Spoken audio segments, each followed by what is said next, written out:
Is unit 6 multiples and factors. आज हम 6.1 start करेंगे।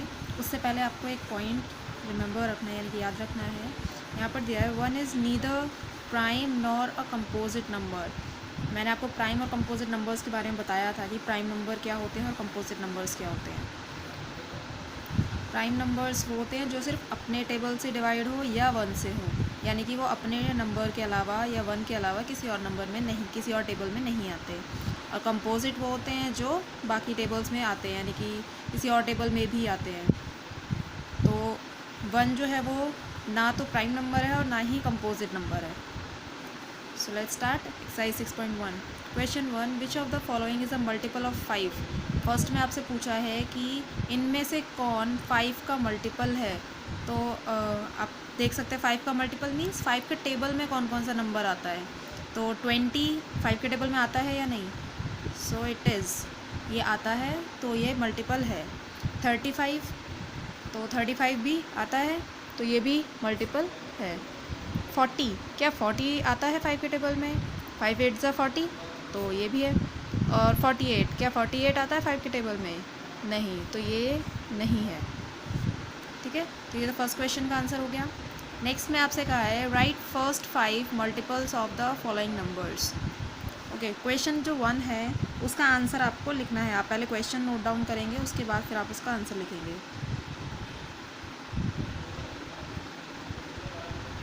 आंसर 1 लिख के आप इसमें टिक द करेक्ट की तरह करेंगे, जैसे मैंने क्वेश्चन में किया आप अपनी नोटबुक में इसी तरह से करेंगे। तो क्वेश्चन 2 में देखते हैं क्या करना है।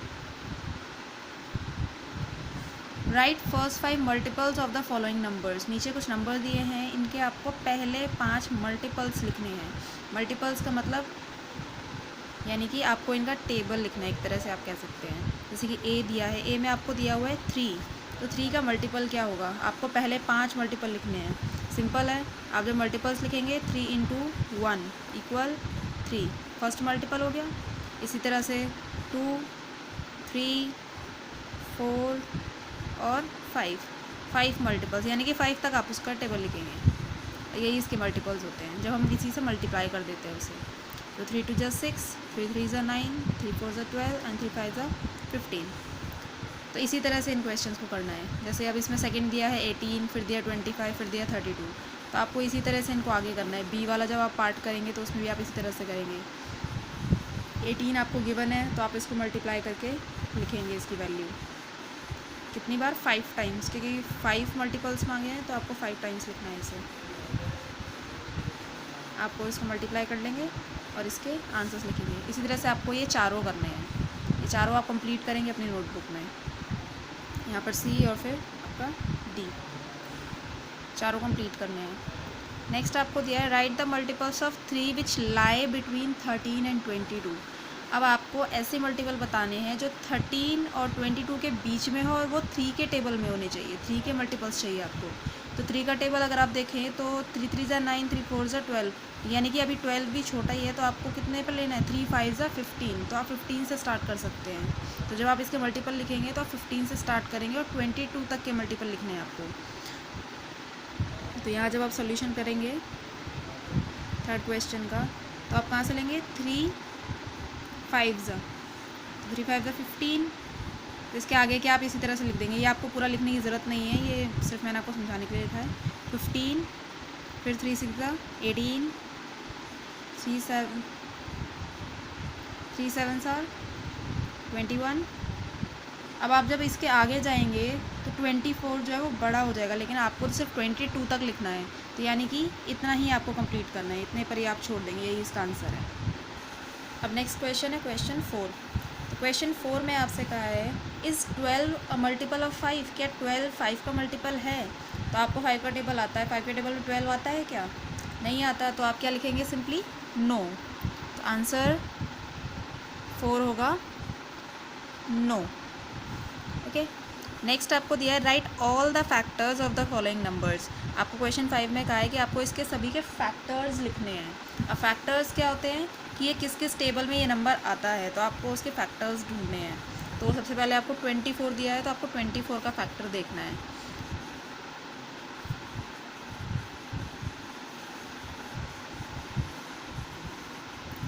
तो आप 24 के सारे फैक्टर्स लिख लेंगे इसके सामने।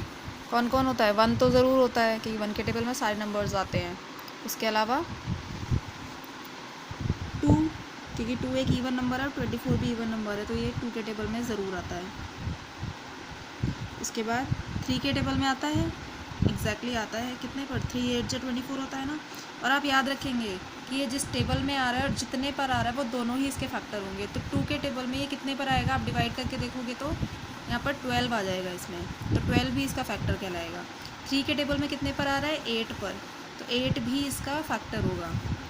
इसके अलावा 4 के टेबल में कितने पर आता है, 6 पर, तो 6 भी इसका फैक्टर होगा। तो इस तरह से आपको इसके फैक्टर्स लिखने हैं। तो ये क्या होगा, इसके साथ दोनों एक साथ आ जाएंगे। यहाँ पर आपका 2 भी आ गया और 12 भी आ गया। तो अब ये दोनों तरफ से कवर हो गया है। यहाँ पे 2 में भी आ गया, 3 में आ गया, 4 में भी आ गया, 5 में नहीं आता, 6 में हो गया, 7 में भी नहीं आता, 8 में हो गया, 9 में नहीं आता और 10 में भी नहीं आता, 11 में भी नहीं आता, 12 में आता है। इसके अलावा कोई नंबर नहीं है, तो ये अब लास्ट 24 में आता है, तो 24 भी इसमें आ जाएगा। तो इसी तरह से आप 36 के फैक्टर्स भी लिखेंगे। तो 36 के फैक्टर्स देखते हैं। 36 भी 1 से स्टार्ट करेंगे। पहले 1 तो आता ही है क्योंकि 1 में तो ये टेबल नंबर्स आना ही है। उसके अलावा क्योंकि ये इवन नंबर है, क्योंकि पीछे 6 है ना, और 6 इवन नंबर होता है, तो ये 2 से भी जाएगा, 2 से भी डिवाइड होगा, 3 से भी होता है। अब 2 से कितने पर होता है, तो हम डिवाइड करके जब आप देखोगे तो ये 18 पर आएगा। 3 से, तो 3 से कितने पर होता है वो भी लिख लेंगे, तो ये 12 पर आता है। 4 के टेबल में, क्या ये 4 के टेबल में आता है, तो ये 4 के टेबल में 9 पर आता है, तो 9 भी हो गया और 4 भी हो गया। और किसी टेबल में 5 में नहीं आता, ये 6 में आता है। 6 में कितने पर आता है, 6 पर ही, तो हमें 2 बार 6 नहीं लिखना है, सिर्फ एक ही बार लिखना है। 7 में भी नहीं आता, 8 में भी नहीं आता और 9 में ऑलरेडी हमने लिख लिया है। इसके अलावा 12 में आता है, तो 12 ऑलरेडी हम लिख चुके हैं। उसके अलावा 18 में भी आता है, तो 18 भी हमने लिख लिया है। और कोई नंबर, अब ये 36 में आता है, तो लास्ट नंबर इसका क्या हो गया, 36, यानी कि इसका खुद का नंबर। तो अब नेक्स्ट क्वेश्चन देखते हैं। आपको इतना ही करना है, इन दोनों को आपको अटेम्प्ट करने की ज़रूरत नहीं है। Next question 6। तो 6 में आपको क्या कहा है, which of the following numbers are prime numbers, इनमें से कौन कौन से नंबर प्राइम नंबर्स हैं। तो अभी हमने पहचानना सीखा है कि प्राइम नंबर्स कौन से होते हैं जो किसी टेबल में नहीं आते। तो इनमें से कौन कौन किसी टेबल में नहीं आता है, तो हम देख लेते हैं। तो इसमें 1 मैंने आपको कहा था ये प्राइम और कंपोजिट दोनों में से कुछ भी नहीं है, तो आप इसको मार्क नहीं करेंगे। इसके अलावा 2 प्राइम नंबर है क्योंकि ये किस में आता है, ये सिर्फ अपने टेबल में आता है, उसके अलावा और किसी में नहीं आता। 3 भी सिर्फ अपने ही टेबल में आता है। 4 2 के टेबल में आता है, तो ये प्राइम नंबर नहीं है। 5 किसी में नहीं आता, तो 5 भी प्राइम नंबर है। 6 2 में भी आता है, 3 में भी आता है, तो ये प्राइम नंबर नहीं है। 7 सिर्फ अपने नंबर में आता है। 8 9 10 ये तीनों ही किसी न किसी टेबल में आते हैं। 11 किसी टेबल में नहीं आता, तो ये भी प्राइम नंबर है। 12 आता है, 13 नहीं आता, तो 13 प्राइम नंबर है। 14 आता है, 7 के टेबल में भी आता है, 2 में भी आता है। 15 3 के टेबल में आता है, 5 के टेबल में आता है। 16 2 के टेबल में आता है। 17 किसी में नहीं आता, तो 17 भी प्राइम नंबर है। और 18 आता है, 19 नहीं आता, तो 19 भी प्राइम नंबर है। तो ये सारे प्राइम नंबर्स है, आप इनको यहाँ लिख लेंगे आंसर्स में अपने, कौन कौन है। 2 3 5 7 11 13 17 19। अब इसमें नेक्स्ट देखेंगे, तो नेक्स्ट इसी का ऑपोजिट है। नेक्स्ट में इसमें क्या करना है, कंपोजिट नंबर्स लिखने हैं। और मैंने आपको बताया था कंपोजिट नंबर्स क्या होते हैं, जो किसी टेबल में आते हैं।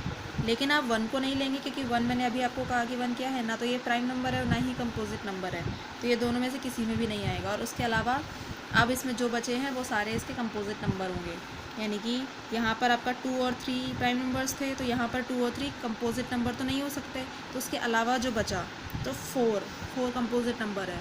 5 प्राइम है, 6 कंपोजिट नंबर है। इसी तरह आप सारे इसमें देखेंगे और मार्क करके आंसर लिखेंगे कि कौन कौन से नंबर कंपोजिट हैं। कंपोजिट प्राइम के ही उल्टे होते हैं, यानी कि जो प्राइम नंबर्स थे आपको उनको छोड़ देना है और उसके अलावा जो बचे उनको मार्क करना है, तो वो कंपोजिट नंबर्स हो जाएंगे। क्वेश्चन 8, इसमें आपको करना है is the first number of factor of the second number in each pair. आपको बताना है कि जो पहले नंबर लिखा हुआ है क्या वो दूसरे वाले का फैक्टर है। फैक्टर मीन्स क्या वो उस नंबर से डिवाइड हो सकता है, सॉरी, क्या वो फर्स्ट नंबर जो है वो दूसरे नंबर को डिवाइड कर सकता है। तो आप देखेंगे यहाँ पे 6, क्या 6 24 को डिवाइड कर सकता है? तो टेबल में आना चाहिए, तो 6 के टेबल में 24 आता है क्या? तो 6 4 ज़ा 24 होता है, तो येस। इस तरह से आप आंसर्स में ए में येस, बी में जो भी होगा। तो 5 के टेबल में 35 आता है क्या? तो 5 7 ज़ा 35, तो येस ये आता है। तो इसी तरह आप इनको डिवाइड करके देखेंगे कि क्या ये नंबर्स आते हैं। 14, जैसे 14 का 465 पूछा है, अब आपको नहीं पता ऐसे, तो आप इसको क्या करेंगे, डिवाइड करके देखेंगे। तो आप उसको डिवाइड करेंगे 465 को किससे, 14 से। पहले देखो 14 3 ज़ा 42, कितना बचा 4, यहाँ पे कुछ नहीं, और ये 5। अब 45 आप फिर से देखेंगे 14 3 ज़ा 42 होगा, तो यानी कि इसमें अभी भी 3 बच रहा है, तो यानी कि ये फैक्टर नहीं है। तो आप क्या करेंगे, इसको क्या लिखेंगे, नो, ये फैक्टर नहीं है। इसी तरह आप फोर्थ वाला भी करेंगे, इसका डी आप खुद करेंगे, डिवाइड करके चेक करेंगे कि ये है या फैक्टर या नहीं है। नेक्स्ट है question 9, is the first number a factor of the second number. क्या पहला नंबर दूसरे नंबर का फैक्टर है? सेम पहले जैसा क्वेश्चन है, जैसे अभी हमने 8th क्वेश्चन किया है, वैसे ही ये 9th भी है। इसमें भी आपको डिवाइड करके देखना है कि वो फैक्टर है या नहीं। तो क्या 6 13 का फैक्टर है? तो नो, क्योंकि ये इसके टेबल में नहीं आता। तो इसी तरह से आप आगे भी करेंगे कि ये आता है या नहीं आता है। Question 10, check if the following pairs are coprimes. अब को प्राइम्स क्या होते हैं, मैंने आपको ये बताया था। तो को प्राइम्स क्या होते हैं, जो एक ही टेबल में आते हों, यानी कि जैसे कि 9 और 12 है, 9 और 12 किसी एक टेबल में आते हैं। तो अगर हम देखें तो 3 के टेबल में 3 3 ज़ा 9, 3 4 ज़ा 12, तो येस ये को प्राइम्स, तो ये को प्राइम्स नहीं हो सकते हैं, क्योंकि 9 और 12 जो है वो एक ही नंबर में आ रहे हैं। तो इसमें आप क्या लिखोगे, नो, ये को प्राइम्स नहीं है। 15 और 20 दिया है, 15 और 20 किस टेबल में आते हैं, 5 के टेबल में, 5 3 ज़ा 15, 5 4 ज़ा 20, तो ये भी को प्राइम्स नहीं है। 25 और 30 ये दोनों किस टेबल में आते हैं, 5 के ही टेबल में, 5 5 ज़ा 25 और 5 6 ज़ा 30, ये भी नहीं है। 5 और 7 क्या ये किसी टेबल में आते हैं, तो नहीं। तो ये किसी एक टेबल में नहीं आते, तो येस ये को प्राइम्स हैं, क्योंकि ये किसी भी एक कॉमन टेबल में नहीं आते, दोनों अलग अलग टेबल्स हैं। नेक्स्ट है question 11, what is the greatest three digit prime number. सबसे बड़ा 3 डिजिट का प्राइम नंबर कौन सा है। अब आपको बताना है कि 3 डिजिट का प्राइम नंबर ग्रेटेस्ट कौन सा है। तो पहले आपको पता होना चाहिए कि ग्रेटेस्ट नंबर कौन सा है 3 डिजिट का। तो पहले आप 3 डिजिट का ग्रेटेस्ट नंबर देखेंगे क्या है। 11th क्वेश्चन ये, तो 999 ये आपका 3 डिजिट का ग्रेटेस्ट नंबर होता है। तो आप लिखेंगे ग्रेटेस्ट 3 डिजिट नंबर,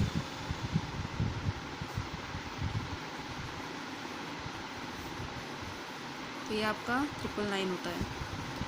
अब इसमें आपको बताना है कि प्राइम नंबर कौन सा होगा। तो अगर आप देखें 998, क्या ये प्राइम नंबर है, नहीं, क्योंकि पीछे क्या है 8 है, और 8 2 के टेबल में आता है, और पीछे अगर 8 लिखा हुआ है यानी कि इवन नंबर है, तो यानी कि ये प्राइम नंबर नहीं हो सकता। तो 997, तो ये 997 जो है ये प्राइम नंबर है। तो आपका आंसर यही होगा, ग्रेटेस्ट 3 डिजिट प्राइम नंबर। तो क्या हो जाएगा 997, क्योंकि ये नहीं हो सकता। ओके, नेक्स्ट में आपको क्या करना है, फिलअप्स करने हैं, फिल करना है इनके आंसर्स को। तो आप रीड करेंगे 2 numbers which have 1 as common factor. अभी हमने देखा था कि ऐसा नंबर जिसमें दोनों में जो कॉमन होगा, कॉमन फैक्टर होगा, वो सिर्फ 1 होगा। तो ऐसे नंबर्स कौन से होते हैं, अभी हमने किया था, वो होते हैं को प्राइम्स। तो इसका आंसर होगा को प्राइम्स। नेक्स्ट है the first multiple of 5 is. पहला मल्टीपल 5 का क्या होगा। तो पहला मल्टीपल क्या होता है, 1 से ही करना है आपको। तो 5 का फर्स्ट मल्टीपल 5 ही होता है। The first 2 multiples of 8। अब 8 के 2 मल्टीपल्स क्या होंगे। तो पहला मल्टीपल तो 8 होगा, और दूसरा 16। डी में द फर्स्ट 3 मल्टीपल्स ऑफ 19। अब 19 के 3 मल्टीपल क्या होंगे, तो पहला तो 19 होगा, दूसरा इसमें होगा 38। तो 19 का दूसरा मल्टीपल होता है 38 और 19 3 क्या होगा 57, तीसरा मल्टीपल है 57।